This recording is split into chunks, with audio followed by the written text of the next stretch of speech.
Good evening. To start the proceeding, I'd like to invite on stage a very few guests who are with us today. Honorable Rauf Hakim, Member of Parliament. Honorable Dilan Pereira, Member of Parliament. Honorable Veerasumana Veerasinghe. Honorable Vasantha Samarasinghe, former MP, to come on stage with us to start today's proceedings.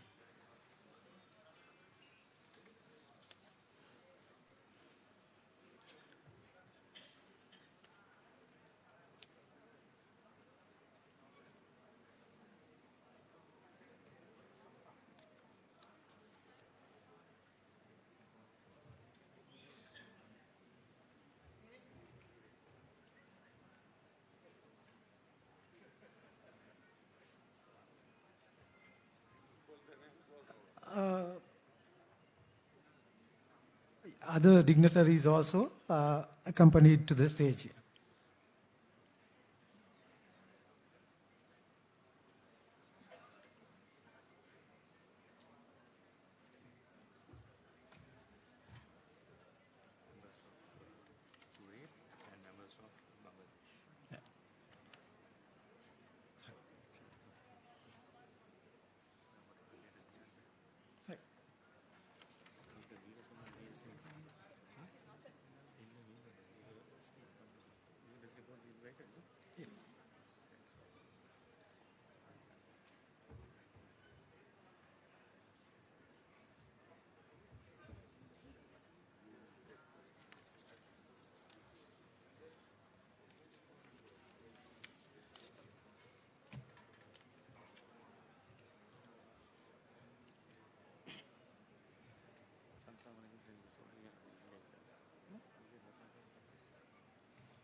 Good evening, ladies and gentlemen. We warmly welcome all of you on behalf of the Sri Lanka Committee for Solidarity with Palestine to this important occasion to commemorate the 29th National Day of Solidarity with the Palestinian people at a very crucial time where the entire world is watching what is happening to people of Palestine. We indeed appreciate your valuable presence here at this important occasion with your busy schedules. Also, we'd like to recognize the presence of His Excellency Ambassador of the State of Palestine in Sri Lanka, Zuhair M.H. Zaid, Honorable Bimal Ratnayaka, Chairman of the Sri Lanka Committee for Solidarity with Palestine, our keynote speaker, Apurva, past co-chairman of Sri Lanka Committee for Solidarity with Palestine, Honorable Imtiaz Bakir Marker, Senior Vice President, Mr. Amin Izzaddin, prominent media personality, Mr. Fawza Farooq, General Secretary, Mr. Ashraf Hamid, Treasurer of Sri Lanka Committee for Solidarity with Palestine. Because of us, we are all here. I like to recall a small, quick poetry. Because of us, this morning I learned the English word gauze, finally woven medical cloth, comes from Arabic word Gaza, because Gazans have been skilled weavers for centuries. I wonder then how many of our wounds have been dressed because of them, and how many of them have been left open because of us. With that note, to begin today's proceedings, please arise for the national anthem of Democratic Social Republic of Sri Lanka and State of Palestine, followed by one moment's silence in memory of lives lost in Palestine. Thank you.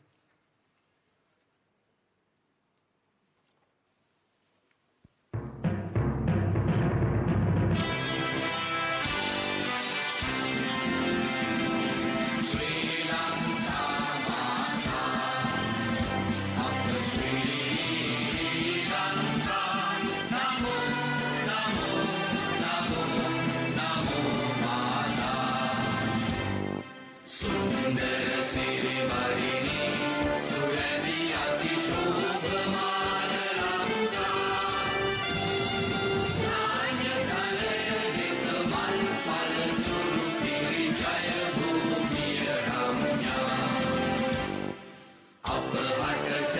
सिरिसित साधना जीवन ये माता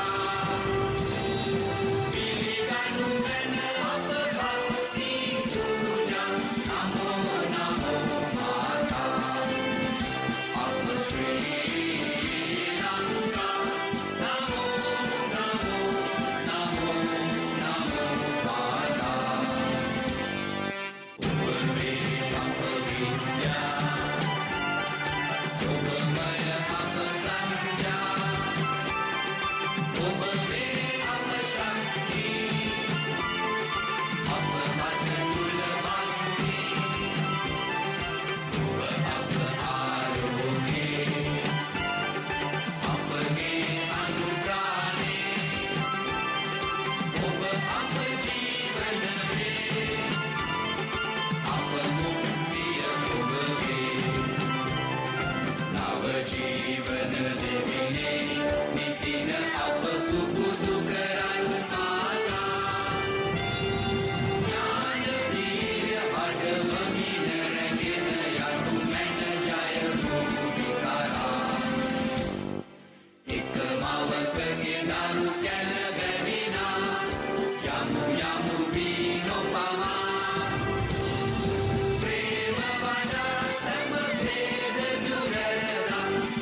remain 1 minute silence.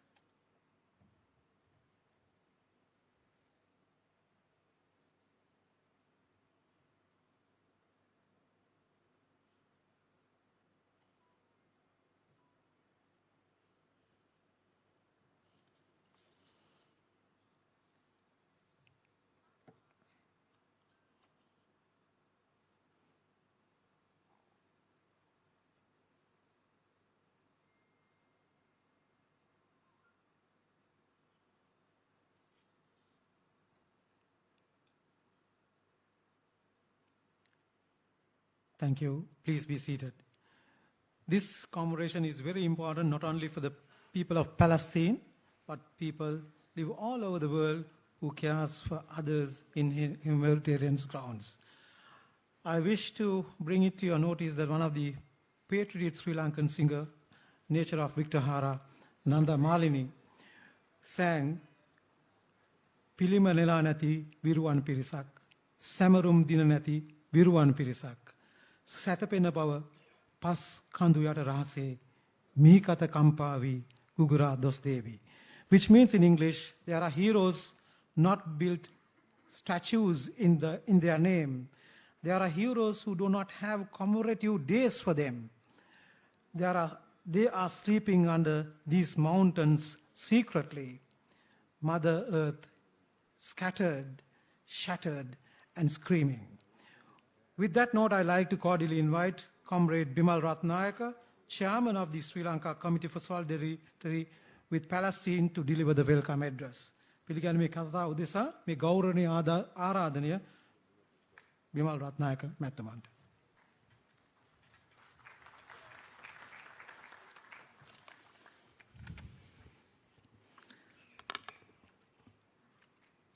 Ayubowan, Vanakkam, Assalamu alaikum, good afternoon. Reverend religious leaders, dear excellencies, political party leaders, our guest speaker is Apura Gautam, veterans of the Palestinian cause, members of the Solidarity Committee, and friends and the journalists. On behalf of the Sri Lanka Committee for the Solidarity with Palestine, as its co-chairman, I warmly welcome you to this important gathering at a crucial moment of the Palestinian freedom struggle.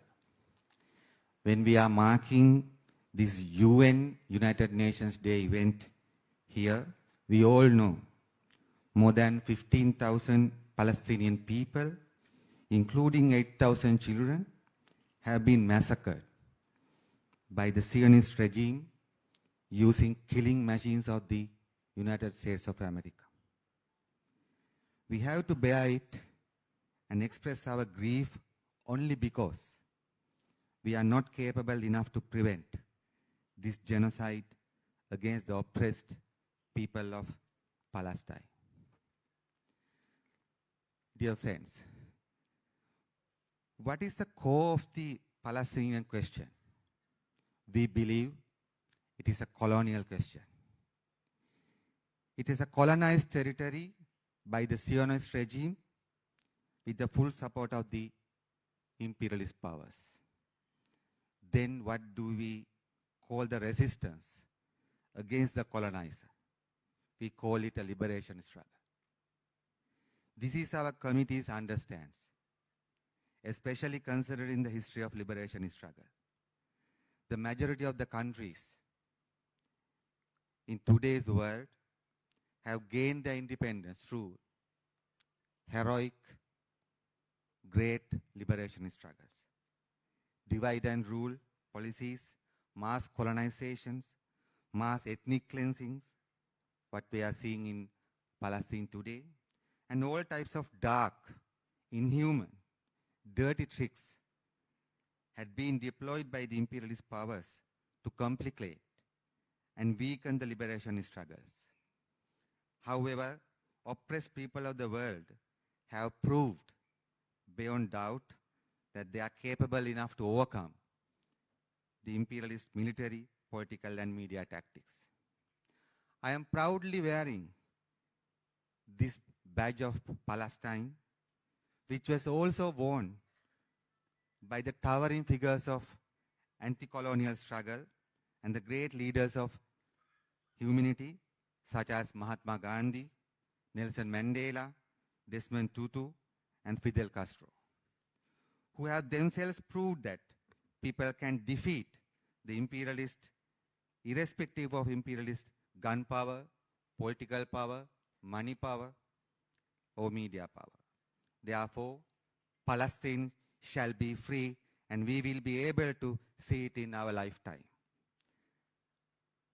Palestinian people have been heroically proving that they are strong enough to fight for 75 years without compromising their right to have a sovereign, independent state. Nevertheless, what they need is a shield to protect them from imperialist attacks. That shield is none other than the shield of international solidarity, which we are experiencing here now. We see today oceans of solidarity pouring towards Palestine from the billions of people all over the planet. We from Sri Lanka also proudly join with this. This historical Sri Lanka Committee for Solidarity with Palestine shall keep the banner of Palestine waving until free Palestine is established. We are sure that we are on the right side of the history. Dear friends, finally, I would like to take this opportunity to thank almost all the political parties of the country and the government for supporting the UN resolution to an immediate ceasefire and for the principal stance to establish an independent Palestine state as the solution for the problem. මම විනාඩි කිහිපයක් සිංහල භාෂාවෙන් කතා කරන්න කල්පනා කරා. ඔබ සියලු දෙනාම දන්නවා නොවැම්බර් 29 වෙනිදා ජාත්‍යන්තර පලස්තීන දිනය එක්සත් ජාතීන්ගේ සංවිධානය විසින් යෝජනා කරලා තිබෙන අනුමත කර තිබෙන.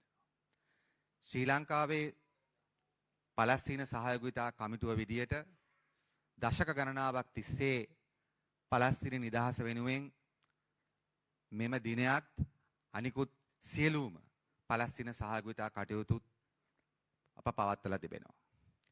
ඒ වගේම විශේෂයෙන්ම මම මෙම අවස්ථාව යොදා ගන්නවා ශ්‍රී ලංකාවේ දේශපාලන පක්ෂ වලින් සියල්ලම වාගේ නිදහස් පලස්තීන ප්‍රතිපත්තිය පිළිගනු ලබනවා. නිදහස් පලස්තීන වෙනුවෙන් තමන්ගේ දේශපාලන ස්ථාවරය ප්‍රකාශ කොට තිබෙනවා. එම නිසා ශ්‍රී ලංකාව දශක ගණනාවක් තිස්සේ නිදහස් පලස්තීනය වෙනුවෙන් රටක් විදියට ජාති ආගම් කුල දේශපාලන මතවාද වලින් තොරව අප නිදහස් පලස්තීනයක් ස්ථාපිත කිරීම වෙනුවෙන් පෙනී සිටින රටවල් අතර ප්‍රමුඛ ස්ථානයේ සිටින රටක්. ඒ වෙනුවෙන් දේශපාලන පක්ෂ සියලුම ආගමික ප්‍රජාවන් සියලුම දෙනාට අපි සහයෝගිතා කමිටුව වෙනුවෙන් අපේ ආචාර්ය හිස නම පුද කරන්න කැමැතියි. මේ අවස්ථාවේදී විශේෂයෙන්ම ඔබට කියන්න ඕනෙත් නැහැ. ඔබ දන්නවා අපි මේ වෙලාවේදී ඊටාම දරුණු මනුෂ්‍ය සංහාරයක් අත්දකිමින් තිබෙන්නේ. 15000කට අධික පලස්තීන ජනතාව ඝාතනය කරලා කුඩා දරුවන් 8000කට වැඩි ඝාතනය කරමින් දින 50ක් ගත වී තිබෙනවා. පලස්තීනය පෙන්눔 කළ තිබෙනවා පලස්තීන ජනතාව ඔවුන් සමත් මිහිපිට නිර්මාණය වෙච්ච විශාලතම යුද බලය වෙච්ච එක්සත් ජනපදයේ යුද බලයට එරෙහිව ඔවුන් සමත් අවුරුදු 75ක් තිස්සේ සටන් කරන්නේ. මේ ප්‍රශ්නය තිබුණේ ඊශ්‍රායල් රජය සහ පලස්තීන විමුක්ති අරගලය සංවිධානය අතර පමණ නම් අප දන්නවා නිදහස් පලස්තීන ස්ථාපිත කර බොහෝ කල. නමුත් අද පලස්තීන ජනතාවට සටන් කිරීමට සිදු වී තිබෙන්නේ මිහිමත නිර්මාණය වෙලා තිබෙන විශාලතම මිලිටරි බලය සහිත එක්සත් ජනපදයේ මැදිහත් වීමට එරෙහිව. එම නිසා තමයි අපත් යටත් වීතෙන් බැරකාපු රටක් විදියට මෙතන සිටින බොහෝ රටවල් යටත් වීතකරණයෙන් බැටකාපු රටවල් වල අය විදියට මෙතන තානාපතිවරුන් මහා කොමසාරිස්වරුන් ගොඩක් සහභාගී වෙනවා. අපි සෑම කෙනාම දන්නවා මේ නිදහස් අරගලයේදී ජාතික විමුක්ති අරගලයේදී පලස්තීනුවන් කරන අපට දිය හැකි ලොකුම සහාය තමයි ඔවුන් වෙනුවෙන් අපගේ ජාත්‍යන්තර සහයෝගය පළ කරන එක. එම නිසා අපි දකිනවා ශ්‍රී ලංකාව තුලත් ලෝකයේ පුරාවටත් එම සහයෝගීතාවය නිර්මාණය වෙමින් තිබෙනවා. ඔබ දන්නවා 1970 ගණන් අගදීත් 1980 මුල් භාගයේදීත් අප කවුරුත් කල්පනා කළේ නැහැ දකුණු අප්‍රිකාව නිදහස් රාජ්‍යයක් වෙයි කියලා. නමුත් අපි දැක්කා මේ මහා ජනතා අරගලය අපිට ඉතාම දුෂ්කරයි කියලා තිබිච්ච වෙලාවකදී පවා 1993 වෙනකොට දකුණු අප්‍රිකාව නිදහස් රාජ්‍යයක් බවට පත් වුණා. එම නිසා පලස්තීනයේ මගේ දැනීමේ හැටියට දකුණු අප්‍රිකාවටත් වඩා සුවිශාල ජාත්‍යන්තර සහායක් ලබන ජාතික මුක්ති ව්‍යාපාරයක්, ජාතික මුක්ති අරගලයක්. එම නිසා අපි විශ්වාස කරනවා මිනිස්යන් විදියටත් යටත්විතකරණයට ලක් වෙලා බැටකාපු රටක ජනතාවක් විදියටත් අප සිළු දෙනාම එක් වී නිදහස් පලස්තීනයක් වෙනුවෙන් අපි දක්වන සහයෝගය අනිවාර්ය වශයෙන්ම පලස්තීන ජනතාවගේ විමුක්තිය වෙනුවෙන් උදව් වෙනවා. ඒ වගේම එතන සිද්ධ වෙන්නා වූ විශාල මනුෂ්‍ය ඝාතන නතර කරන්න උදව් වෙනවා. පලස්තීනයේ සාමය සඳහා තිබෙන එකම මාවත. අද බොහෝ දෙනා යුද්ධය ගැන කතා කරනවා. ප්‍රහාර ගැන කතා කරනවා. පලස්තීනයේ සාමය සඳහා එක මාවතයි තිබෙන්නේ. ඒ මාවත තමයි නිදහස් පලස්තීන රාජ්‍ය ස්ථාපිත කරන එක. මේ ප්‍රශ්නයට විසඳුමේ එක කොටසයි ස්ථාපිත කර තිබෙන්නේ. ඊශ්‍රායල් රාජ්‍යයක් පිහිටවා තිබෙනවා. පලස්තීන රාජ්‍ය ස්ථාපිත කර නැහැ. එම නිසා ඒ වෙනුවෙන් ශ්‍රී ලංකා රජයත් ශ්‍රී ලංකාවේ සිළුම දේශපාලන පක්ෂයත් ජනතාවත් යට සහයෝගය ලබා දීම අපි හිතනවා අපි කළ යුතු අනිවාර්ය වගකීමක් කියලා. ඒ නිසා අන්නේ වගකීම ඉටු කිරීමට පැමිණි ඔබ සියලු දෙනාම ඊ타ත්ම ගරුත්වයෙන් ආදරයෙන් පිළිගනු ලබනවා. Before winding up, I would like to warmly welcome Reverend religious leaders, our guest speaker, Ms. Apura Gautam. She came here from India to deliver this speech. Not only that, she has been a true activist on global justice and Palestinian freedom struggle. We welcome you, Ms. Apura Gautam. And His Excellency Dr. Zuhair, the Palestine Ambassador to Sri Lanka. His Excellency Mark Franche, United Nations Coordinator to Sri Lanka. His Excellencies from all the high commissions and the embassies here, and veteran members of the Palestinian cause, Friends of Palestine, and especially the representative and the leaders of the political party who are representing here, and journalists, fellow members of the committee. On behalf of the Solidarity Committee, I would like to welcome you again. Thank you very much for participating in this great occasion. Long live the martyrs, long live Palestine. Thank you very much.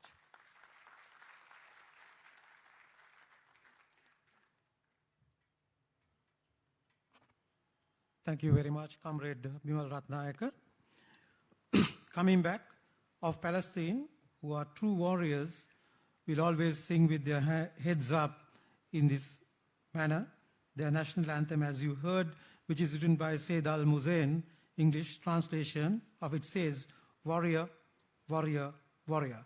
Oh, my land, the land of the ancestors, warrior, warrior, warrior. Oh, my people, people of eternity. With my determination, my fire, and the volcano of my vendetta, with the longing in my blood for my land and my home, I have climbed the mountains and fought the wars. I have conquered the impossible and crossed the frontiers. With the resolves of vines and the fire of weapons and the determination of my nation, the land of struggle. Palestine is my home, Palestine is my fire, Palestine is my vendetta and the land of withstanding. By the oath under the shade of the flag, by my land and the nation, and the fire of pain, I will live as a warrior, I will remain a warrior, I will die as a warrior until my country returns. Moving to the next item of the agenda, I wish to invite distinguished personality who has the great passion for his country. He always used to tell about his people's struggle as this justice delayed is justice denied. We will not be the servant of anyone in the world, and we have respect we will keep that respect at any time. A warrior who is waiting until his country returns. Ladies and gentlemen, with great respect, I call upon His Excellency Ambassador of State of Palestine in Sri Lanka, BMICH Zaid, to address the gathering.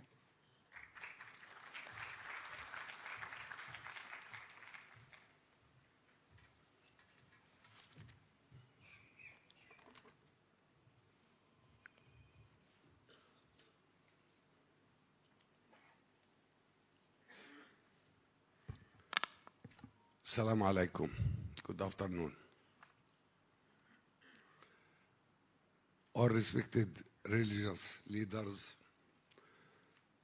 honorable leaders of all political parties, honorable ministers, state ministers, members of parliament, ambassadors and high commissioners, and members of the diplomatic corps, our guest speaker, Mrs. Apurva Gautam, the President of the Sri Lanka Committee for Solidarity with Palestine, brothers and sisters. Thank you all for your presence here. I highly appreciate the support that we have from you personally and from the Sri Lankan people in general. What we witness means a lot for us as Palestinians. It means that we are not alone. Be sure that your voices matter. Be sure that you are in the right side of the history. Be sure that one day we will, from our side, also give a return for you, as we did always.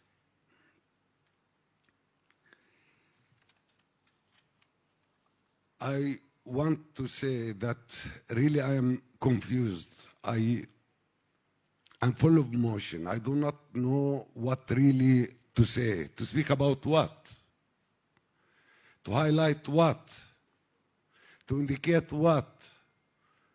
To speak about the numbers of people that we lost? To speak about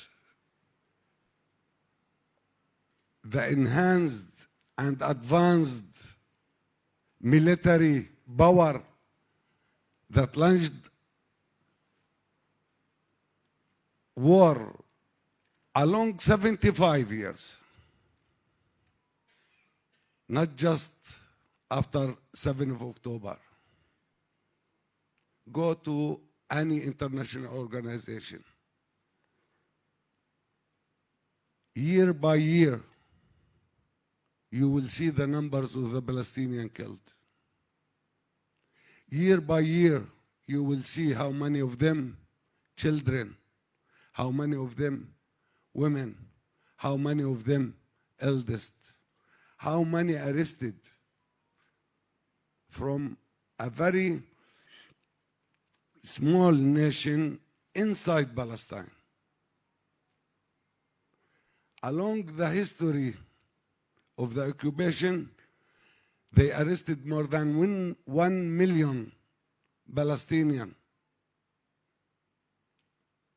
Nowadays we are 7. See the years before, how much our number was.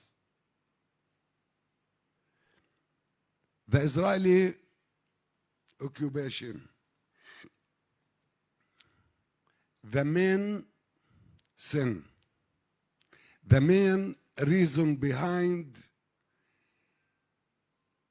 the crimes and the escalation that we have in our region. The Israeli occupation, if we took the last, after 7 October, in their aims, they said that they will not stop the war without releasing the Israelis captured in the hands of the Palestinians. They never spoke about Palestinian hostages. Nation, the full nation of Palestine are hostages. All of us in the West Bank and in Gaza, it's the same. They never spoke about children, women, many other innocent students inside their jail without a trial. Those not hostages. At the end, they accept to have a truce, to stop the war, and to make exchange, and to release our children. But the media also shows how they are dealing with our children, what they are doing with them. They release them and they explain what's going on inside the jails, what they are suffering. Torture, without food, without cover, especially in this time where it's winter, so cold, our country. Some of them, they broke their hands, their fingers. And from the bus where they released by the Red Cross, they took them to the hospitals. Fully, you can see this.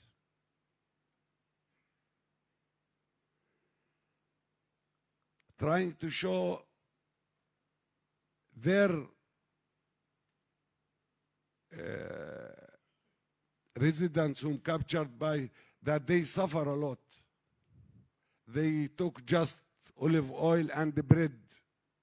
They do not have medicine. What about hospitals in Gaza? What's about people whom 2,000 children lost hands or legs or both? 2,000 in Gaza. No medicine, nothing. No food. From the beginning declared that they will cut the food, they will cut electricity, they will cut the water, and they bombed all the water resources in Gaza. So this is the real situation that we have in Palestine. It's not just after 7th of October. It's along our history, 75 years. What's going on nowadays in Mukhayam Jenin? There is a truce in Gaza. What's happened in Jenin? Yesterday, how many killed? Day before, how many?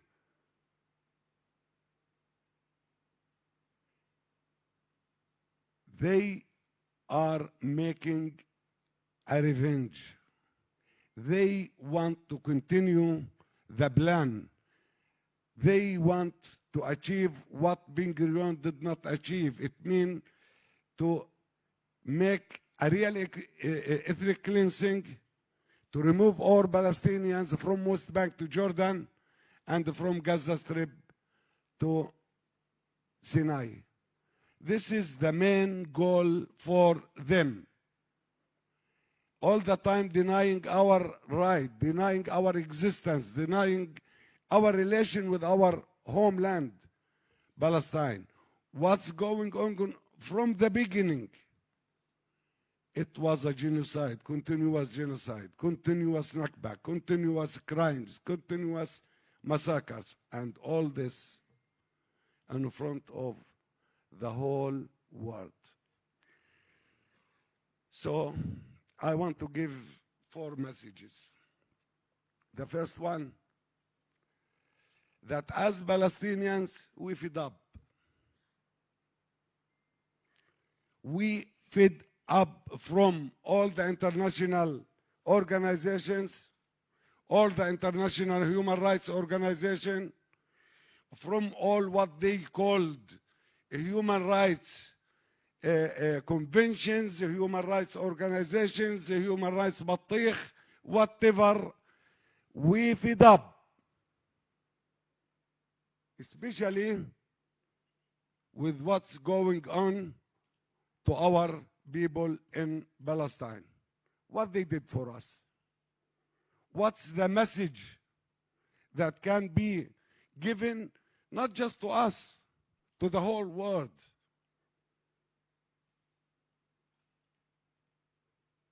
No trust. Because at the end, no hope. The second message, with such a situation, with such losing hope, what atrocity did not the Israelis commit against us? What sort of atrocity? Did they, for instance, not burning us? They burn. They burn our children in Jerusalem. They burn in Duma. They burn also inside their settlements when our fighters enter with their Apache, with their tanks, the same. All the fighters with their residents. This is what they did. Killing every day, arresting every day. Just yesterday, declared that they are confiscating 1,500 dunam. In Sri Lankan, maybe not regular to this. 1 dunam, 1,000 meters square. This is from Bethlehem area, the land of Jesus.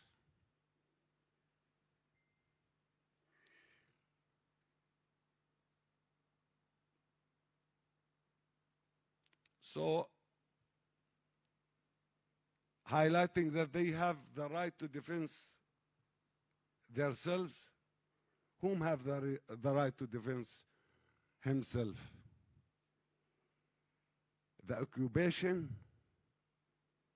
who's put all his pressure, all his weights all the time on our chest. We don't have the right to push him to end this occupation, to get relief from him. It's the right of the Palestinians to define themselves. It's a duty for us to do so, to take care of our children, our women, our homeland. This is our right. This is not their right.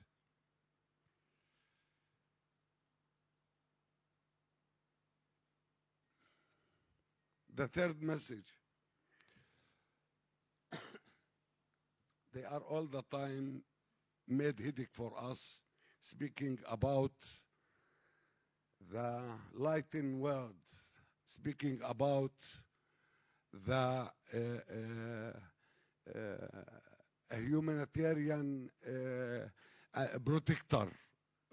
protectors, especially the Western countries.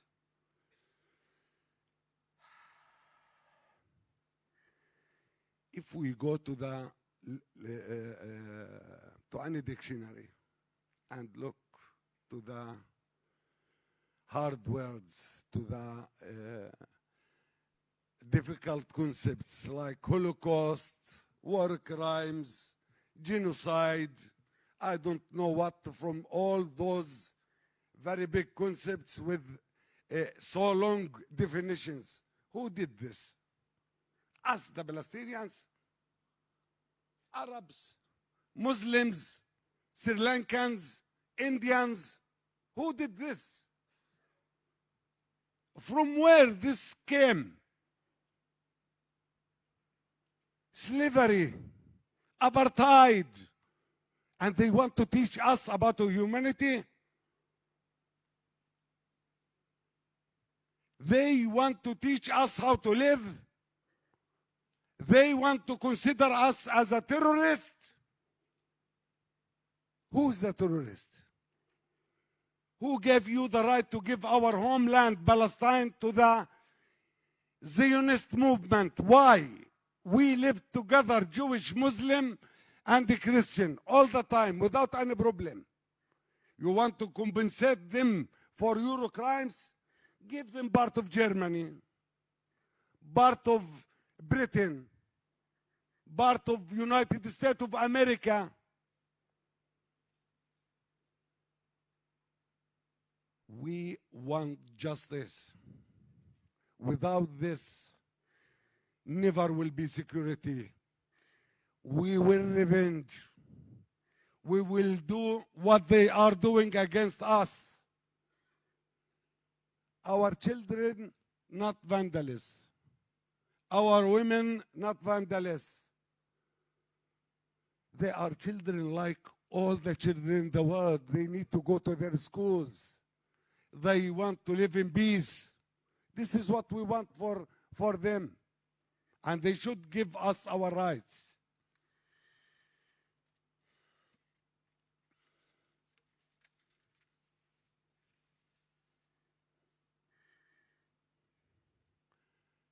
Those leaders speaking that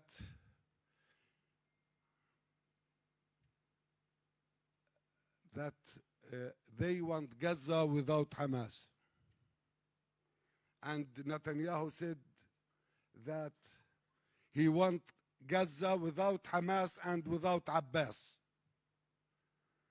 Before, also, Sharon said, we want to eliminate Arafat. We want the Palestinian Authority without Arafat. A little bit before, we don't want and we want to eliminate PLO. This is in Lebanon happened. After Lebanon, in the first Intifada, also they took a decision to stop the Intifada by breaking the hands and the legs of the Palestinians. What's the result? Escalation led to escalation. Palestinians will continue to exist. This struggle will never end without giving us our rights. And we have the right to fight. We are not terrorists.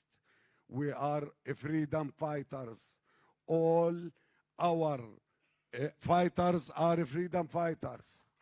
From Hamas, from Jihad, from Fatah, from the Popular Front, all of us, we are the same, and this is a duty to do. But also, and this is the last message, we don't want weapons. Don't give us weapons. Don't come and fight with us by military means. We want peace. We want peace. We don't want you to condemn the Israeli crimes. And don't ask to stop the war, please. To condemn, it means for the Israelis like this, you can say whatever you want, and we can do whatever we want. And this is what's going on through the condemnation of 75 years.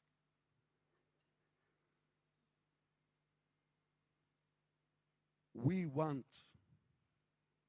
not to stop the war, because stopping the war, it means that they will continue killing us slowly, like what's happened also along 75 years. To go back and to continue the siege in Gaza, to keep Gaza and the West Bank as hostages. To implement Smotrich policy that gave us the Palestinians three choices: to be a slavery and to accept this, to leave our homeland, or to be killed. A very clear plan. He is the Minister of Finance. Other one want to throw a nuclear bomb in Gaza. The other minister also want to burn and to eliminate villages in the West Bank.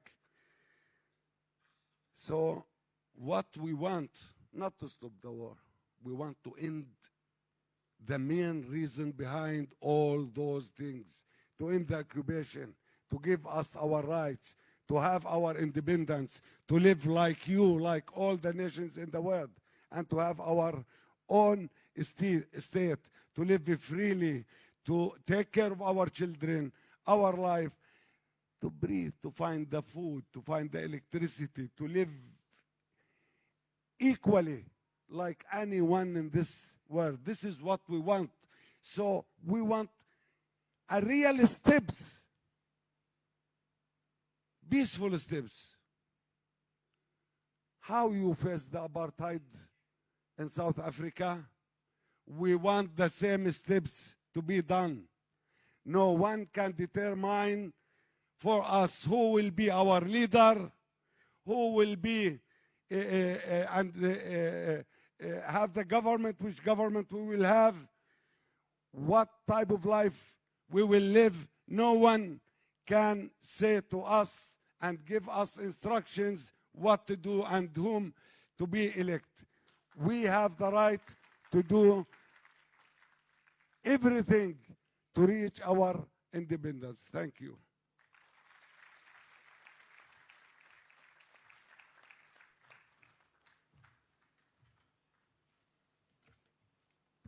Thank you very much, Your Excellency, Ambassador of the State of Palestine, Sri Lanka, Dr. Zuhair Hamdullah Said, for your inspiring and very emotional words from your bottom of your heart.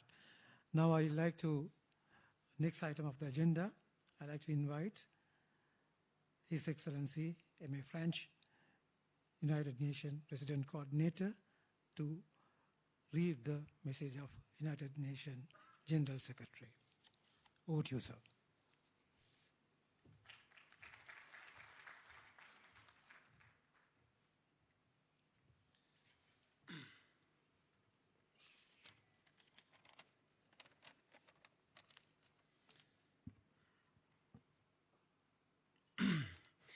Respected religious leaders, representatives of political parties, honorable members of parliament, dear Zuhair, His Excellency, the Ambassador of the State of Palestine, ambassadors, colleagues, ladies and gentlemen. I'm really honored today to share with you the message of Antonio Guterres, the Secretary General of the United Nations, on this day that is observed since 1977 as a decision of the General Assembly, commemorating the adoption of the resolution that agreed on the partition of Palestine in 2 states, with Jerusalem as the capital of both.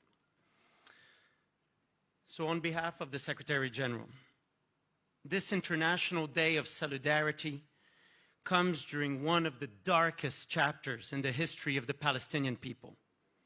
I am horrified by the death and destruction that has engulfed the region, which is overwhelmed with pain, anguish, and heartache. Palestinians in Gaza are suffering a humanitarian catastrophe. Almost 1.7 million people have been forced from their homes, but nowhere is safe.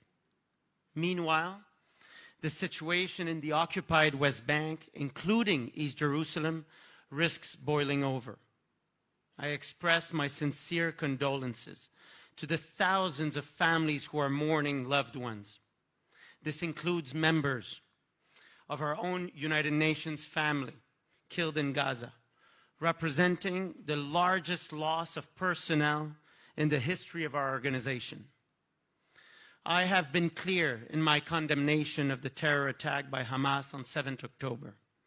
But I have also been clear that they cannot justify the collective punishment of the Palestinian people. Across the region, the United Nations Relief and Works Agency is an indispensable lifeline, delivering vital support to millions of Palestinian refugees. It is more important than ever that the international community stands with UNRWA as a source of support for the Palestinian people. Above all, this is a day for reaffirming international solidarity with the Palestinian people and their right to live in peace and dignity. That must start with a long-term humanitarian ceasefire, unrestricted access for life-saving aid, the release of all hostages, the protection of civilians, and an end to violations of international humanitarian law. We must be united in demanding an end to the occupation and the blockade of Gaza. It is long past time to move in a determined, irreversible way towards a two-state solution on the basis of United Nations resolutions and international law, with Israel and Palestine living side by side in peace and security, with Jerusalem as the capital of both states. The United Nations will not waver in its commitment to the Palestinian people. Today and every day, let us stand in solidarity with the aspirations of the Palestinian people to achieve their inalienable rights and build a future of peace, justice, security, and dignity for all. Shukran, Estuti, Nandri.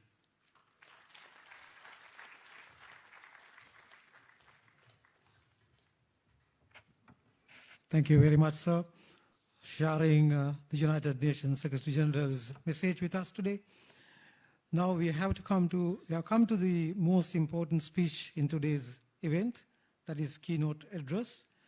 Mahatma Gandhi once clearly mentioned that Palestine belongs to Arabs in the same sense that England belongs to the English or France belongs to French. It is wrong and inhuman to impose the Jews on Arabs. Our keynote speaker wished to keep her introduction very simple and short, and she wanted to speak volume, and her research says much about this issue. She coordinates the boycott, divestments, and sanctions campaigns in the Asia-Pacific region. She holds a master's in sociology and has taught and research on gender politics and agrarian labor. Now I'd like to warmly welcome Ms. Apurva Gautam to address the gathering. Over to you, madam.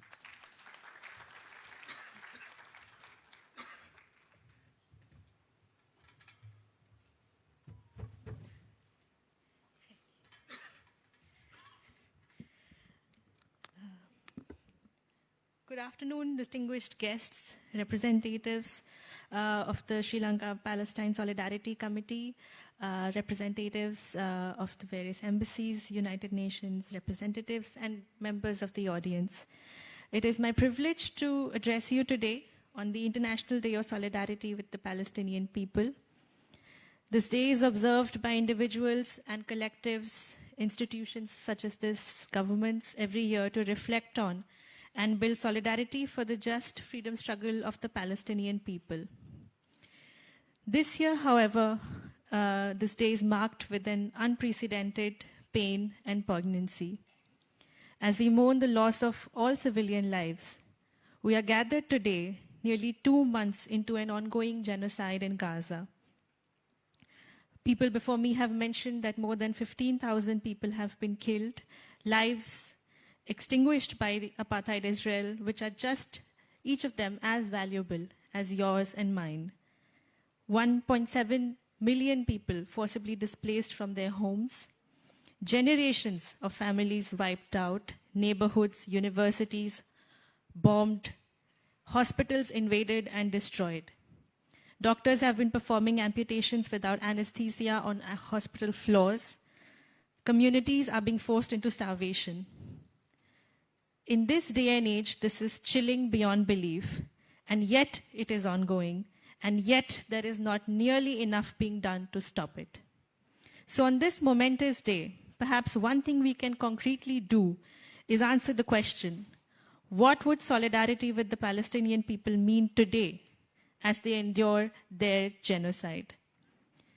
The answer to this question can take many forms, and it looks different depending on where in the world order you speak from.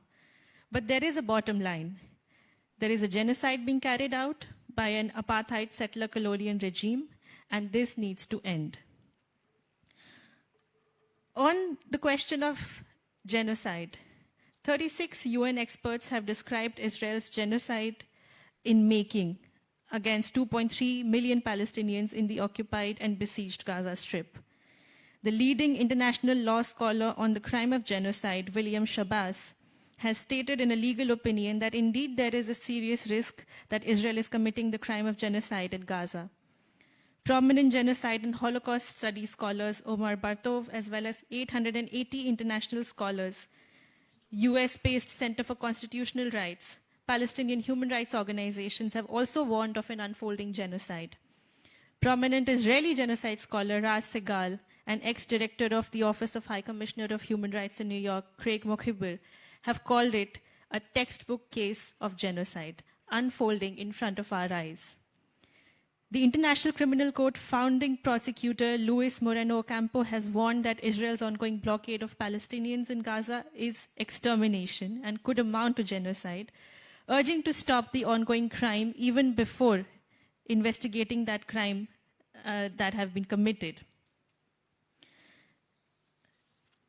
On the question of apartheid, there is Palestinian civil society that first raised this demand in the Durban Anti-Racism Conference in 2001, the Civil Society Conference. In the recent years, Israeli human rights organizations, Human Rights Watch, Amnesty International, various UN Special Rapporteurs, the former United Nations Secretary General Ban Ki-moon have all recognized this as an apartheid regime. From Sri Lanka, His Excellency Mohan Paris, along with permanent representatives of Malaysia and Senegal, as part of end of mission statement by the UN Special Committee to investigate Israeli practices in June 2023, stated that this year the Special Committee was presented with the clearest evidence it has seen in 55 years' history of Israeli policies that systematically violate human rights of the Palestinian people in a manner many interlocutors see as akin to apartheid. Why am I bringing up these concepts that are being talked about? Many have mentioned, many have expressed an exasperation towards. It's because those enduring this apartheid and those living through this genocide call upon the rest of the world to act just as they would in the case of genocide and apartheid anywhere else in the world. Genocide and apartheid are crimes against humanity. They demand that they be stopped by states, by individuals, by everyone around the world, as was done in South Africa. But while we witness this, and while these crimes are being committed, Western powers are leading in arming, funding, and enabling it. Western hypocrisy permeates so many aspects. The ICC prosecutor's failure to fulfill his obligations underlines what majority of states of the global south see as an irrefutable double standard, particularly when compared to the prosecutor's action in Ukraine after the invasion by Russia. Similarly, global sports and cultural bodies rush to sanction Russia, but when asked to hold Israel accountable for the same crimes, they decry that sports and culture should not be politicized. But this reality, the way this is being perceived by global powers, leaving some exceptions, is engaged with in a very different manner by the global south. Palestine is not a problem in this part of the world. Its liberation is a condition of our own true liberation. For we may have won our independence from colonial powers of the 20th century. In 21st century, Palestine remains, as South African jurist John Dugard said, the litmus test of human rights and international law. Our world today is governed by this system, but its independence and sanctity are heavily being compromised, and it is upon us to wrest that sanctity, to wrest that legality, to wrest its meaning. Why else would the majority of 121 nations that voted for a humanitarian truce in the United Nations General Assembly are still waiting? We are still all waiting for that truce. What we have is a pause right now before the bombing resumes. How does the global south contrast to this in its own history and context? Around the period that most global south nations secured their independence, Palestine was colonized at the same time. All of our newly independent nations aspired to chart an ambitious territory for our future, our tryst with destiny, as Pandit Nehru called it. This took the form of the first Asian-African Bandung Conference, followed by the non-aligned movement. Palestinian liberation was always front and center in this global south emergence, as we saw our struggles intrinsically linked to that of the Palestinian people. In the following years, Apartheid in South Africa got dismantled after decades of grassroots mobilization, accompanied by concrete action by the United Nations and global South states, such as ours. This included sanctions and boycotts. And about 5 decades after we in the South affirmed that colonialism can be defeated, South Africa taught us that apartheid can also be defeated. But Nelson Mandela, after spending decades in prison and leading his people to the end of apartheid, proclaimed that our liberation is incomplete without the liberation of the Palestinian people.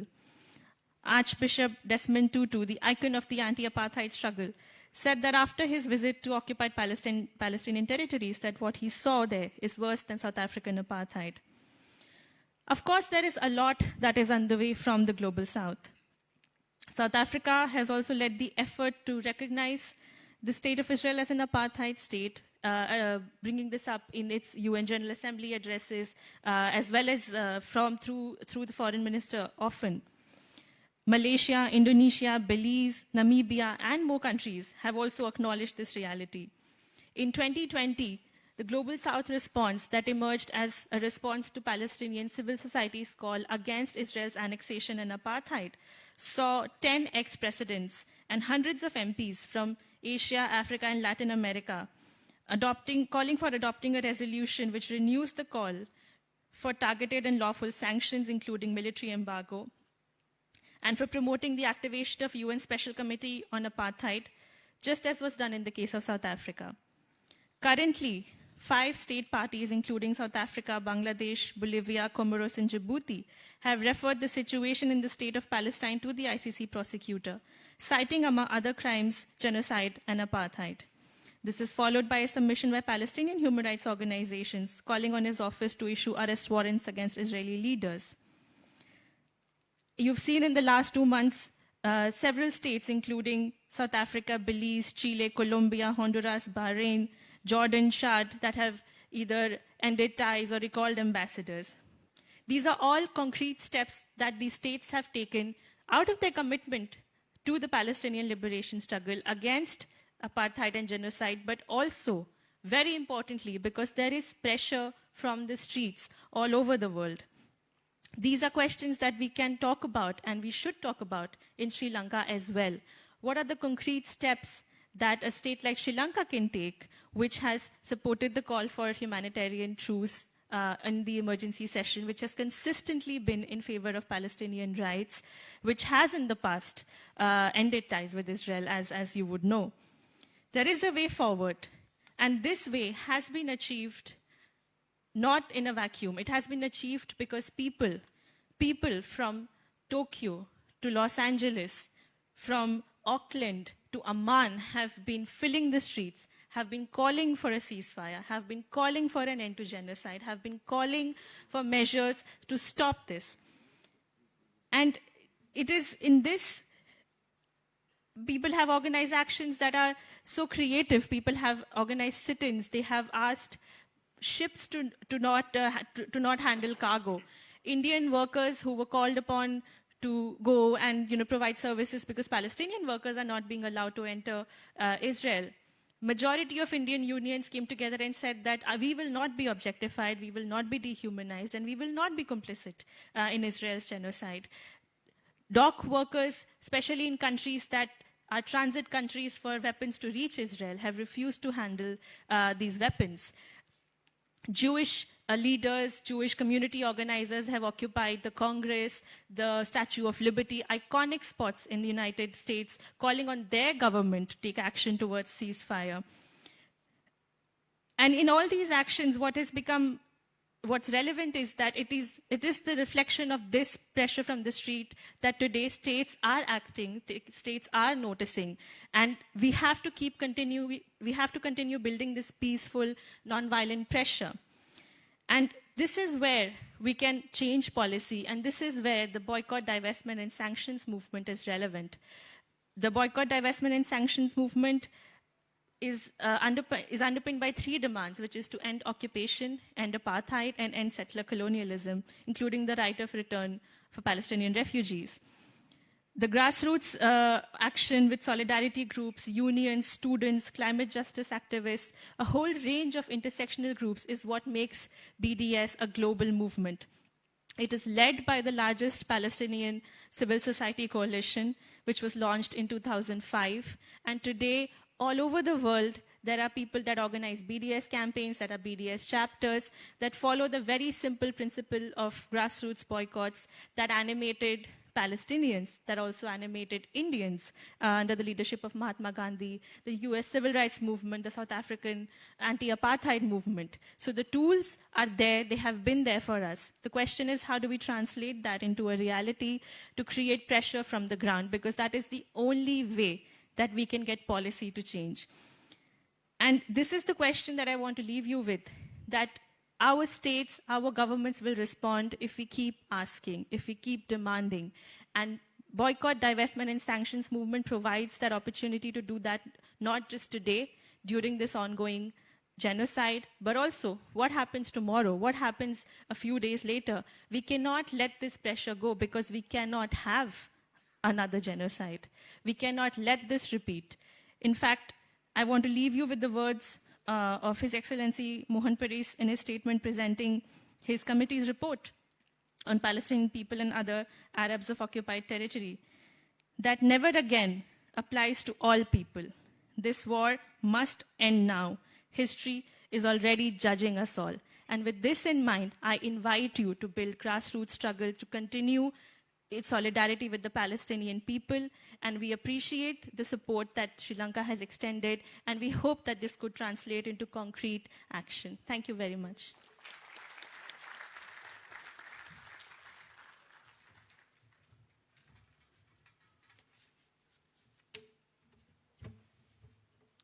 Thank you very much for the justice.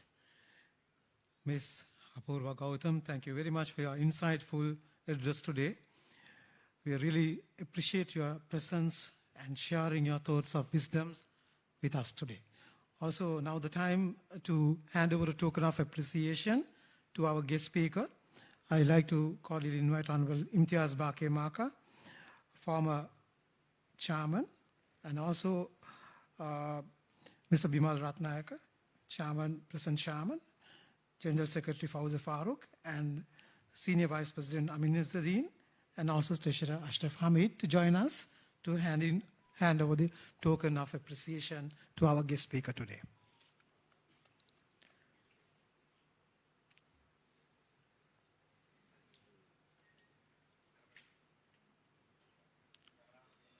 Ladies and gentlemen, Apurva Gautam, today's guest speaker.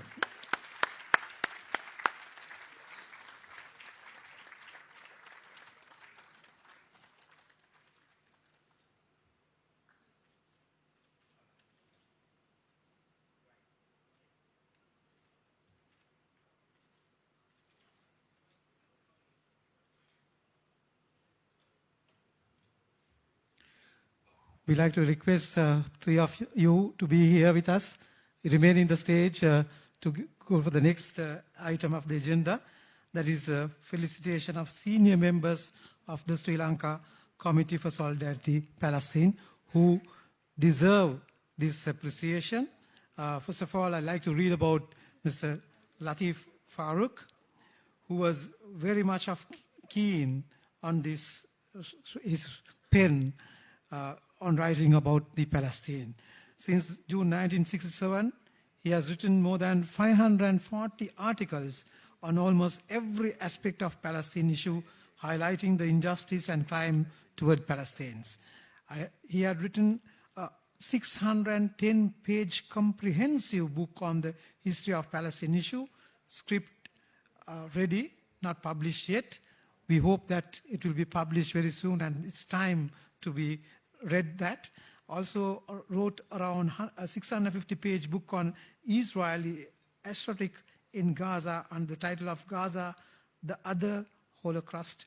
This covers all the atrocities committed by Israel on Palestine in Gaza. Also script ready, not been published yet. There are so many to come. And I found he was the founder of the Sri Lanka Committee for Solidarity with Palestinian People on the eve of non-aligned countries summit Conference held in Colombo in 1975. During the Non-Alignment Summit in 1975, Mahmoud Abbas invited him for a breakfast meeting at Oberoi Hotel and thanked for all his good work. Now I'd like to invite Mr. Latif Farooq on stage and also His Excellency Ambassador to hand over this appreciation award to him.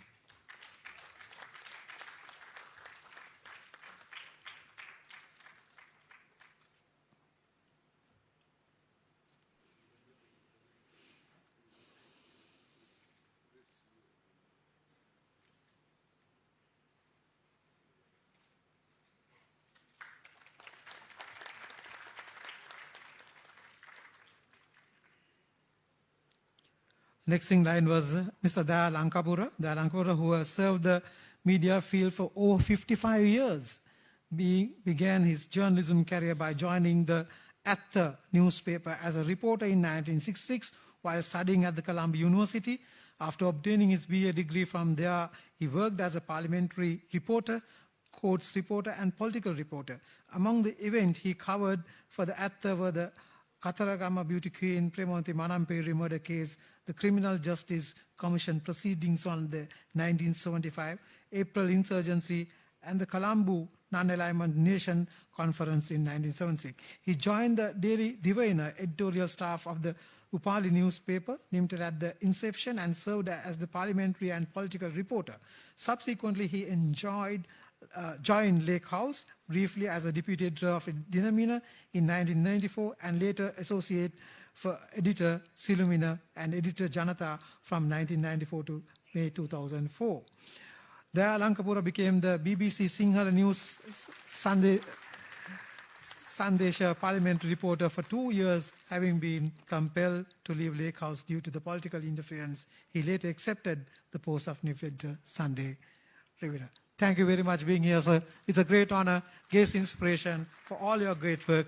Thank you very much, His Excellency, for giving that token of appreciation, recognizing their efforts today. Now the floor is open.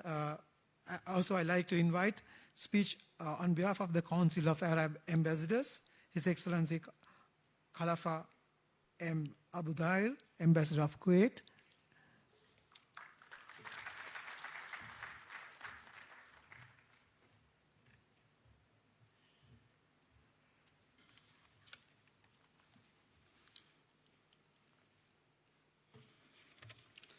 Hi, Paul.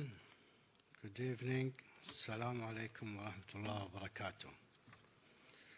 Our respected religious leaders, honorable leaders of political parties, honorable ministers, state ministers, member of parliament, ambassadors and high commissioners, and members of the diplomatic corps, our guest speaker, Mr. Borfa, the President of the Sri Lanka Committee for Solidarity with Palestine, ladies and gentlemen.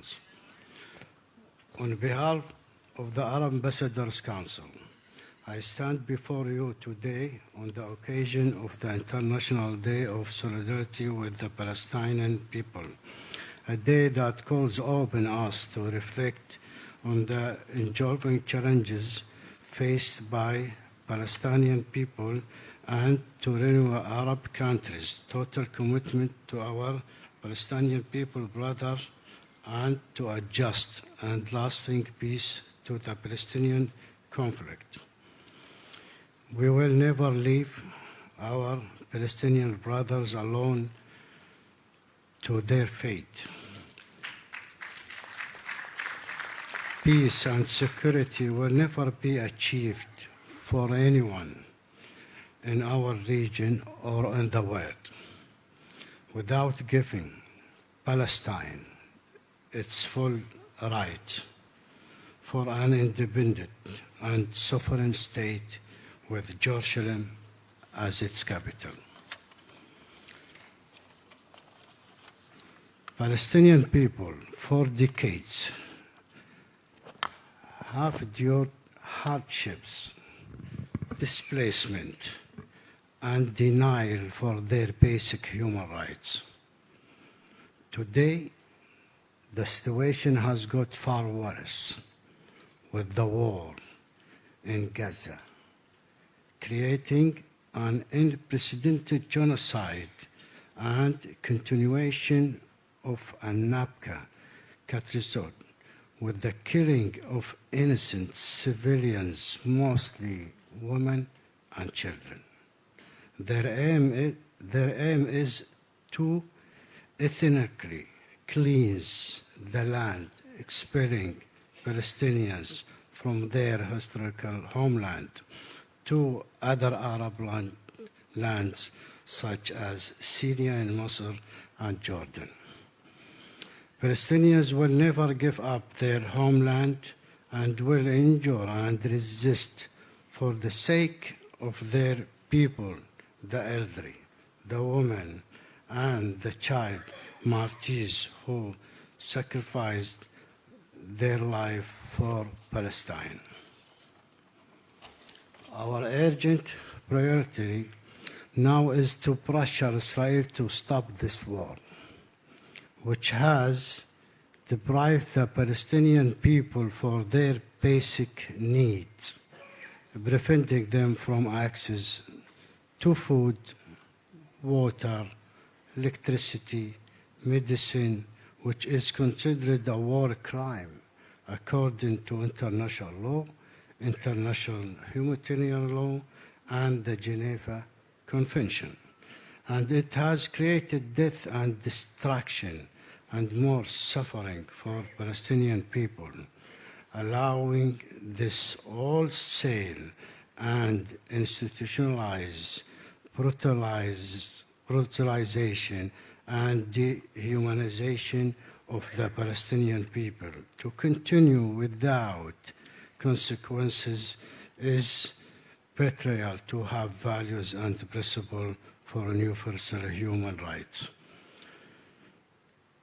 Such a betrayal would also negatively impact the rights and lives of victims of injustice around the world.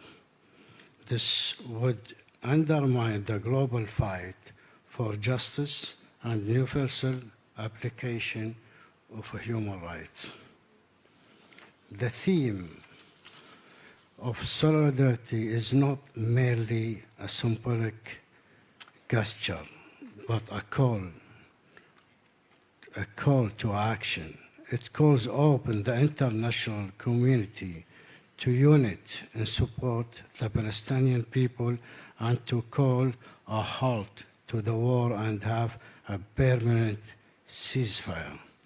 Also, to end the settler expansion, to stop the humiliation of the Palestinian people and the demolition of their houses, hospitals, schools, infrastructure, and even cultural institutions, preventing them from their natural resource, and the halt to the arbitrary arrest of its national, which have occurred long before the 7th October, and the situation has deteriorated further. As His Highness, the Secretary General of the United Nations stated, it is important to also recognize the attacks on 7th October did not happen in a vacuum. The Palestinian people have been subjected to more than 75 years of suffocating occupation.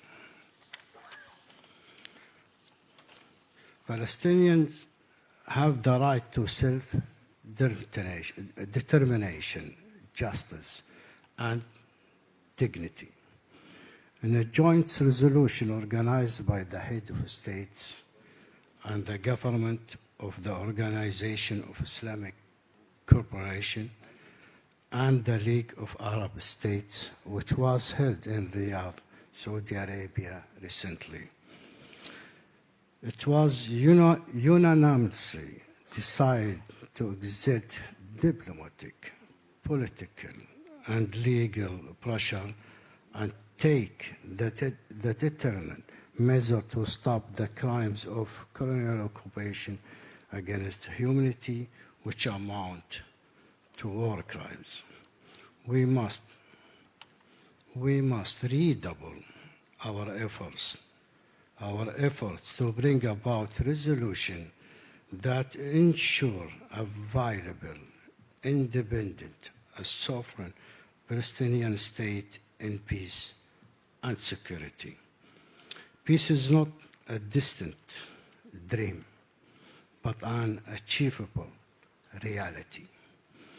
It requires the commitment of all parties involved, as well as the international community, to engage in a genuine dialogue, negotiate in good faith, the work toward a comprehensive and just solution. Thank you.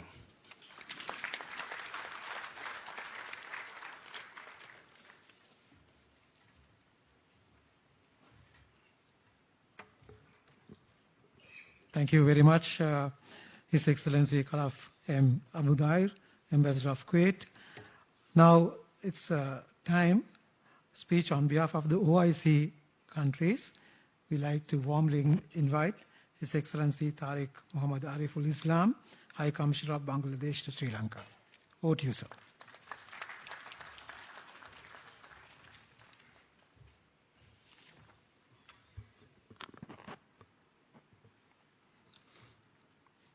Thank you. Respected religious leaders, His Excellency the Ambassador of the State of Palestine, distinguished United Nations Resident Coordinator, Excellencies and diplomatic colleagues, the keynote speaker, co-chairmen and office bearers of the Sri Lanka Committee for Solidarity with Palestine, Sri Lankan dignitaries, ladies and gentlemen, good evening, Ayubuan, Assalamu alaikum wa rahmatullahi wa barakatuh. It is my honor and privilege to deliver this statement on behalf of the OIC countries having diplomatic missions in Sri Lanka. I thank the Palestine Embassy and the Sri Lanka Committee for Solidarity with Palestine for hosting today's observance. We appreciate the good work done by the committee in support of the Palestinian cause in Sri Lanka. Let me also join others to reaffirm our commitment to the inalienable rights of the people of Palestine on the auspicious occasion of the International Day of Solidarity with the Palestinian people. My Prime Minister has also given a special message on this occasion. The people of Palestine have been going through unimaginable misery for decades. We are now seeing the mindless atrocities perpetrated by Israel in Gaza. In this context, solidarity with the Palestinian people is necessary more than ever before. Today's observance, therefore, has greater significance. Dear friends, we condemn Israeli aggression and war crimes committed in the Gaza Strip. We reject describing this retaliatory war as self-defense or justifying it under any pretext, and we demand to stop it immediately. We condemn the displacement of Palestinians from the north of Gaza and stress the need for their immediate return to their homes. We denounce the double standard in the application of international law in case of Israel. We also reject any proposal that involves the separation of Gaza from the West Bank. We also emphasize the need for the international community to act immediately to launch a serious and genuine peace process on the basis of the two-state solution and all the relevant international legitimacy resolutions. It must be done in a way that meets all the legitimate and inalienable rights of the Palestinian people, especially their right to self-determination, and it should embody their independent sovereign state along the borders of June 4, 1967, with Al-Quds Al-Sharif as its capital. Dear friends, we call upon the international community, particularly the United Nations Security Council, to provide international protection for the Palestinian people.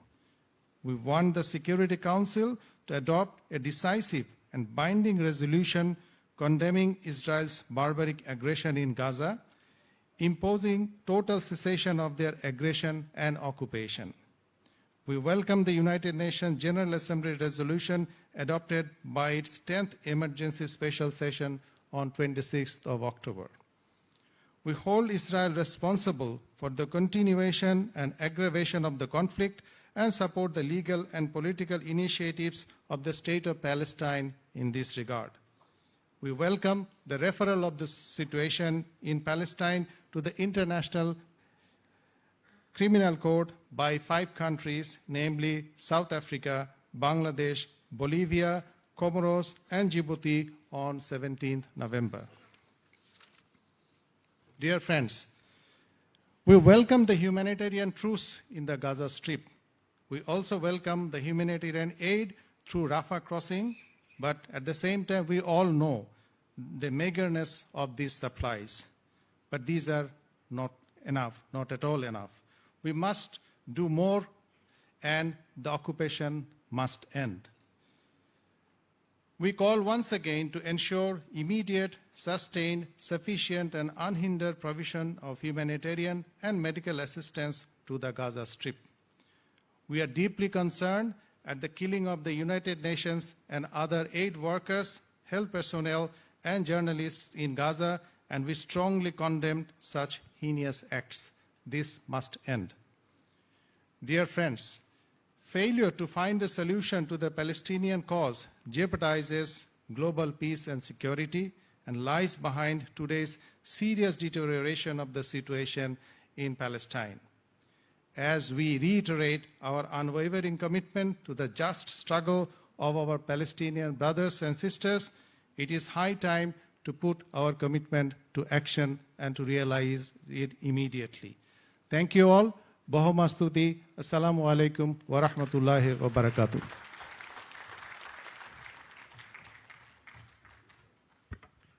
Thank you very much, His Excellency Tariq Muhammad Ariful Islam, High Commissioner of Bangladesh to Sri Lanka.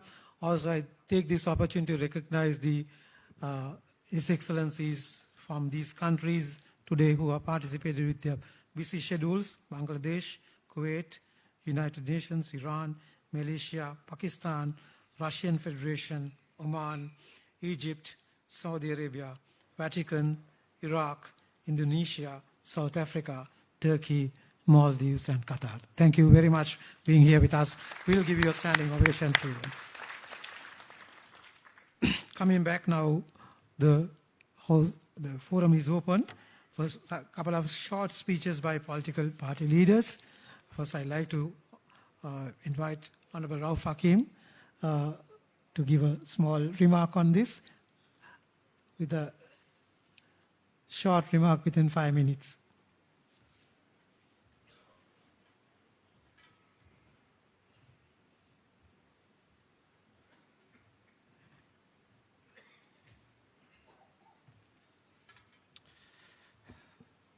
Bismillah ar-Rahman ar-Rahim.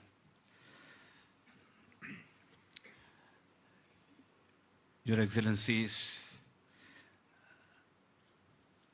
ladies and gentlemen,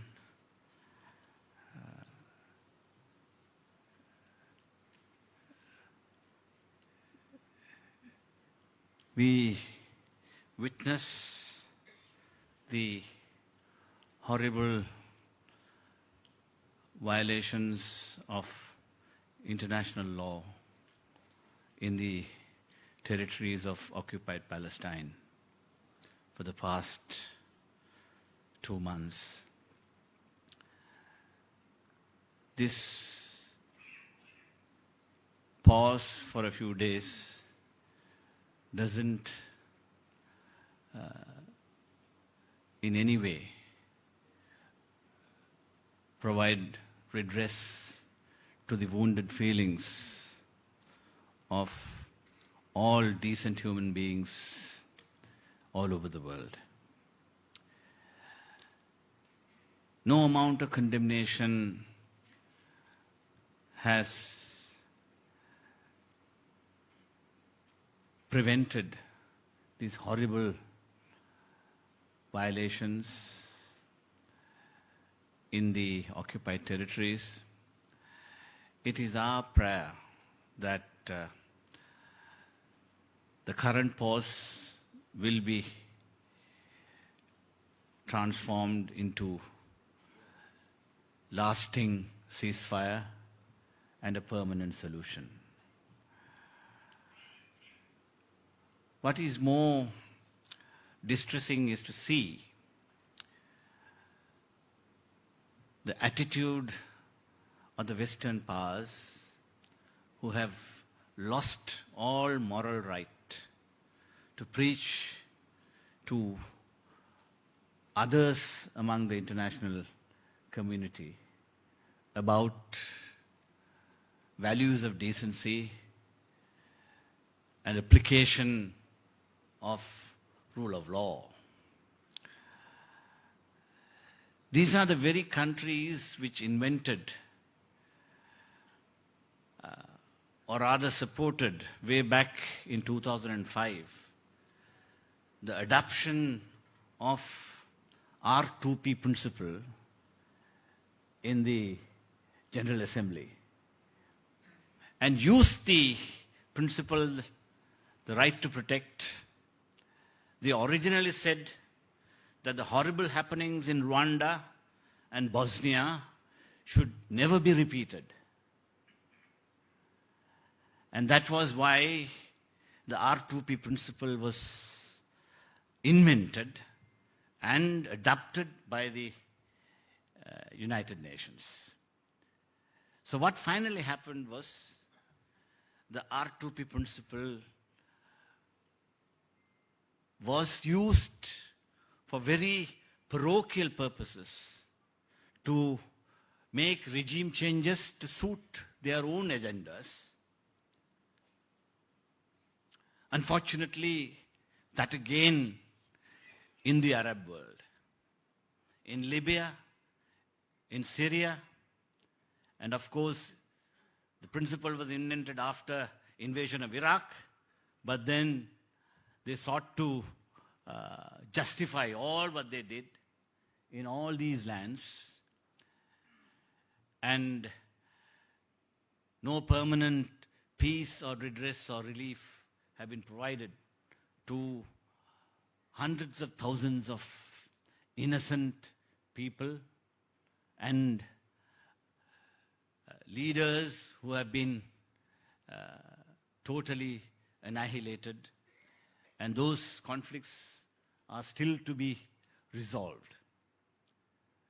So this whole episode gives us the impression that in the South,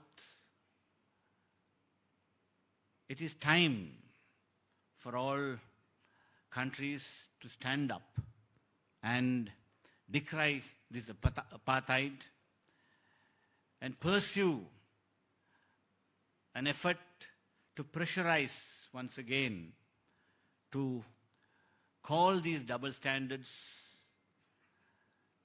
and call a halt to these horrible violations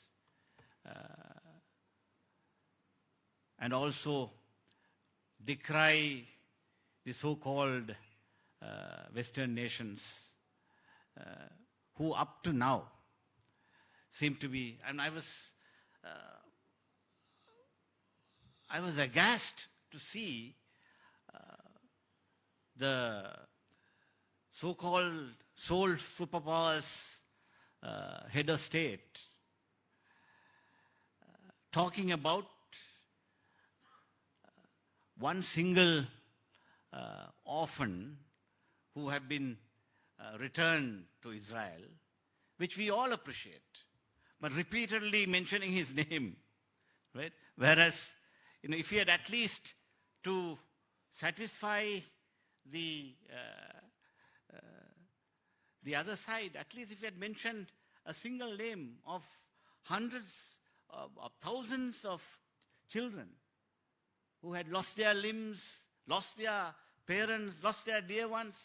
But for him, it was important to mention the name of one Israeli orphan And then he was going on mentioning his name about 3 times in his speech. And such is the hypocrisy of these world leaders. So I, for one, would say that now that I'm wearing this, for the next few days continuously, I'm going to be wearing this in Parliament, just as a symbol of our solidarity. We cannot do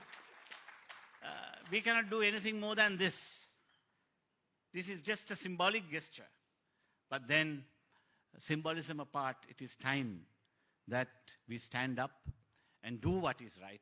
And I must here salute certain world leaders, particularly of South Africa and Brazil, who have fearlessly called Israel for what it is, and even gone to the extent of severing diplomatic ties for the horrible things they have committed,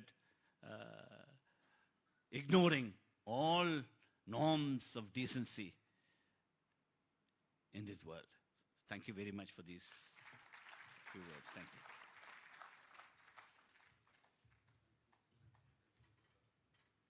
Thank you very much for very short but very inspiring words. Now I'd like to invite Honorable Dylan Pera, Member of Parliament, to address us within that 5 minutes framework.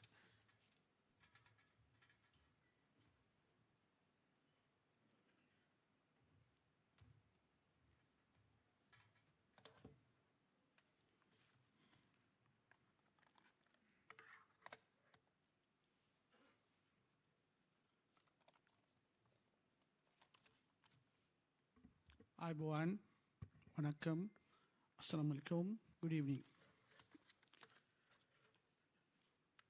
Your Excellencies, Resident Coordinator of the UN, Co-Chairs of the Palestinian Solidarity Movement in Sri Lanka, friends, I must be first thankful for the organizers for inviting me to address you today.